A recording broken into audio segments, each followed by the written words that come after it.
पहलगाम में जो हुआ उसको शब्दों से बयान नहीं किया जा सकता। कई लोगों के लिए नंबर होता है कि 20 की मौत हो गई, 25 की मौत हो गई, लेकिन जिसने अपने करीबी को गंवाया है वो जानता है इसके पीछे की पीड़ा क्या होती है। डोंबिवली में रहने वाले 3 लोगों की मौत हुई है। अतुल मोनी जी उसमें से एक थे। उनकी पत्नी, उनकी बेटी, उनके रिश्तेदार हमारे साथ हैं। मैम, बहुत मुश्किल वक्त, लेकिन आपका कहना ज़रूरी है। अगर आप मुझे बताएं कि वहाँ पर कब पहुँचे और क्या क्या हुआ था। हम लोग 1 बजे तक पहुँचे थे उधर। मिनी स्विट्ज़रलैंड करके था वो पॉइंट। उधर हम लोगों ने फ़ोटो वीटो निकाले। वो उधर का एटमॉस्फेयर भी बहुत अच्छा था। बहुत भीड़ थी उधर, बहुत लोग थे। हम लोग निकलने ही वाले थे, खाली दीदी की तबीयत थोड़ी उसको थोड़ा लूज़ लग रहा था, इसलिए हम लोगों ने उसको लिए पीने के लिए और खाने के लिए कुछ लिया और हमारा हो गया था। हम निकलने ही वाले थे तो शूट की आवाज़ आई हमें, लेकिन हमें लगा कि कुछ उधर के गेम या कुछ ऐसा रहेगा, वो पर्यटन स्थल है तो इसलिए। बाद में ऊपर और फायरिंग होके वो 2 लोग नीचे आए तो हम भागा दौड़ी हो गई उधर और हम लोग नीचे झुक गए।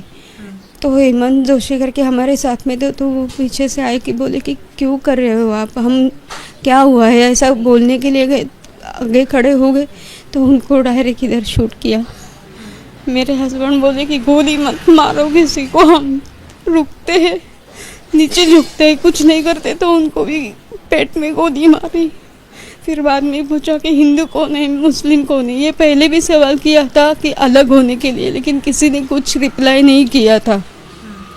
फिर पूछा हिंदू कौन है, खाली हिंदू कौन है पूछा। मेरे जीजा जी ने हाथ ऊपर किया तो उनको डायरेक्ट इधर ही शूट किया। उनका पीछे का हिस्सा ऐसा पूरा खून खून नीचे आया हुआ था हमारे सामने ही।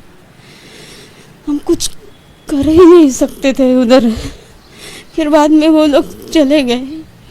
फिर उधर के लोग बोले कि आप लोग आप खुद की जान बचाओ और जाओ यहाँ से, यहाँ पे जो है उनको आर्मी लेके आएगी बोले थे, लेकिन आर्मी भी लेट गई शायद उधर ऊपर। नहीं, हमारे आदमी तो नहीं बचे, हमारे घर का तो। कितने जन को आप लोगों ने वहाँ पे देखा फायरिंग करते? 2 जन थे, हमारे सामने 2 जन थे।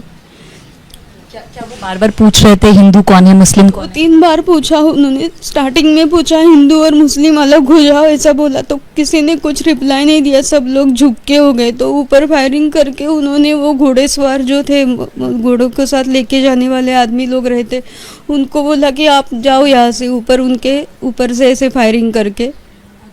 तो वो लोग थोड़े डर के गए रहेंगे, लेकिन बाद में ये सब पूछा और ऐसा सब हुआ। और बाद में वो लोग जब चले गए तो 1-2 जो शॉप वाले थे उधर के, वो बोले कि आप लोग आपकी जान बचाओ, इधर जिनको गोली मारी है उनको छोड़ो, आप जाओ यहाँ से, खुद की जान बचाओ। आपके साथ जितने लोग थे उन्होंने हाथ खड़ा किया कि हम हिंदू हैं, उसके बाद खाली जीजा जी ने हिंदू पूछा तो जीजा जी ने हाथ ऊपर किया था और उनको ही गोली मारी।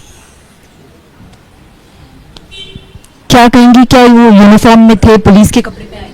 ग्रीन कलर का कुछ यूनिफॉर्म था उनका, लेकिन अच्छे से याद नहीं आ रहा है। हम लोग सब डर गए थे, उनको देखने की हिम्मत भी नहीं हो रही थी। उनके हाथ में रिवॉल्वर थी, रिवॉल्वर माने वो बड़ा राइफल था।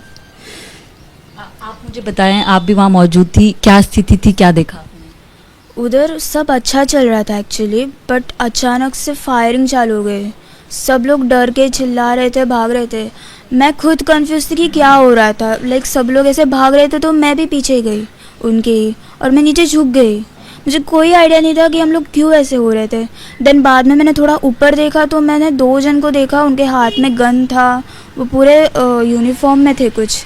तो मैंने थोड़ा अंदाज़ा लिया कि आई गेस अटैक हो रहा है हमारे पे, तो मैं तभी थोड़ा डर गई थी। देन जो अभी मम्मी ने बताया वो सब मैंने भी देखा था। वो वैसे ही बात कर रहे थे हिंदू कौन है, मुस्लिम? हाँ, वो ऐसे लाइक 2-3 बार पूछा कि हिंदू, यहाँ पे हिंदू कौन है, मुस्लिम कौन है, वो खड़े हो जाओ या कुछ अलग हो जाओ करके। बट मैंने कुछ नहीं किया था, बट सिर्फ मैंने देखा कि ये सब हुआ तो ऐसा हुआ जो हिंदू मुस्लिम अलग अलग हुए थे वहाँ? ऐसा कुछ नहीं हुआ था। किसी ने रिप्लाई नहीं दिया था टूरिस्ट लोगों ने, लेकिन बाद में फिर से पूछा हिंदू को ने तो जीजा जी ने गलती से हाथ ऊपर किया और हम लोगों के आदमी लोग बोले ना तो शायद वो मतलब हिंदी में बोले ना तो हाँ शायद समझ गए कि हम लोग हिंदू ही है करके। सरकार से क्या उम्मीद करती हैं कि किस तरह का न्याय मिले, क्योंकि एक को आपने गवाया है, पूरा देश ये देख रहा है, इस तरह की बहुत लोगों को मारा है उन्होंने और सबके घर के जो करते पुरुष रहते हैं उनको भी मारा है, किसी के माँ बाप के सामने बच्चे को मारा है। धर्म की बात आ रही है इस पे, खास तौर पर हिंदुओं को टारगेट किया जा रहा है, इस तरह की बात कही जा रही है। हाँ ताकि भविष्य में इस तरह की तो कम से कम घटना ना हो। एक आदमी के वजह से उधर के लोग जो थे वो भी तो मुसलमान थे, लेकिन उन्होंने भी हमें बहुत हेल्प की थी। वो एक आदमी के वजह से सबको भी उनको उन लोगों को भी परेशानी हुई थी, मतलब उनको भी शक कर रहे थे, उनको भी बुरा लग रहा था। हमारे सामने देखा हमने, वो हमें हेल्प भी कर रहे थे, लेकिन उन लोगों की वजह से उनको तो इतना ऐसा मार देना चाहिए था ना, चाहिए कि फिर किसी की हिम्मत नहीं होनी चाहिए ऐसे करने की। देखिए वो इस स्थिति में नहीं कि मैं इनसे और सवाल पूछ सकूं। परिवार को खोया है उन्होंने, ये बहुत मुश्किल है, लेकिन समझना बहुत ज़रूरी है कि जिस तरह की स्थिति है उस पर सख्त से सख्त और कठोर से कठोर कदम उठाया जाए, क्योंकि ये देश का भविष्य है। आतंकवाद को लेकर क्या कह रहे थे अगर आप? जब हेमंत जोशी को गोली चलाई ना, मतलब वो बोलने गया कि क्या कर रहे हो, तो वो उनको गोली चलाई, अतुल मोने को गोली चलाई, मेरे हस्बैंड को, और वो बोले कि आप लोगों ने आतंक मचा के रखा है।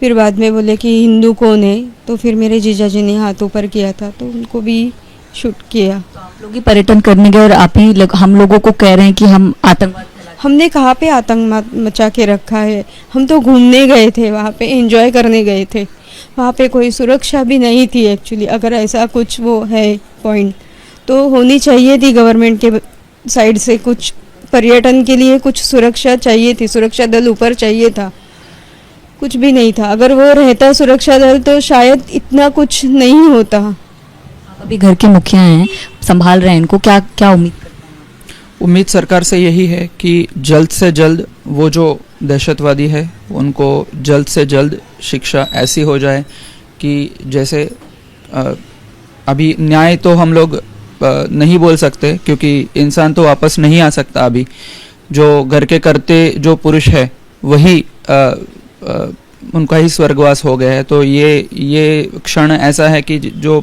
फिर वापस हम लोग उनको नहीं ला सकते। सरकार से यही उम्मीद है कि पूरे देशवासियों से जो कुछ तीव्र निषेध किया जा रहा है, देशवासियों को न्याय चाहिए, हमको न्याय चाहिए इन द फॉर्म ऑफ उनका जो कुछ जो दहशतवादी थे उनका खात्मा जल्द से जल्द करें। एंड जिधर से वो आए हैं, शायद पाकिस्तान से आए हैं, किधर से आए हैं, किधर से आए हैं, जो कुछ है, बट उससे हमारा कश्मीर का पर्यटन नहीं रुकना चाहिए। ये मेरा देशवासियों से एक आह्वान है। आपको डराने की कोशिश करें, लेकिन हम डरे नहीं। डरना नहीं चाहिए, क्योंकि जो कश्मीर में रहने वाले हैं, कल मैं गया था श्रीनगर, उधर भी कई लोगों से मेरा बात हुआ था, तो वो भी बोले कि ये सब कुछ जो चल रहा है वो हमें सब मालूम है, बट कुछ बोल नहीं सकते। ये उनका कहना था कि मतलब जो दहशतवादी है उनके लिए जात धर्म ये नहीं है, बट ये सिर्फ वर्ड्स के हिसाब से दंगा फैलाने के लिए पूरे देश में हिंदू और मुस्लिमों के ऊपर भेदभाव करने के लिए उनको ये बोलना था। दहशतवाद है, कश्मीर में भी मुस्लिम है, और उन्होंने भी कुछ हेल्प किया था, हम लोगों ने ये बात नहीं भूलनी चाहिए। बट हम लोगों को डर के मारे पर्यटन नहीं रोकना चाहिए, और ये पर्यटन रोकने के वजह से ही कई जो छोटे बच्चे हैं, जो यंग एज है, वो दहशतवादी बन सकते हैं। ये सब लोगों ने ध्यान देना चाहिए। बहुत बड़ी बात है, क्योंकि कश्मीर कश्मीर मेरे ही देश में आता है, हमारे देश में आता है, तो उसको लेकर डरना नहीं है। बहुत हिम्मत करके ये बात कह रहे हैं, तो परिवार की इस बात को समझना बहुत ज़रूरी है। कैमरा पर्सन हासिफ खान के साथ मैं Namrata Dubey, ABP news, Dombivli. For exclusive and insightful videos, subscribe to our new channel ABP Live Premium।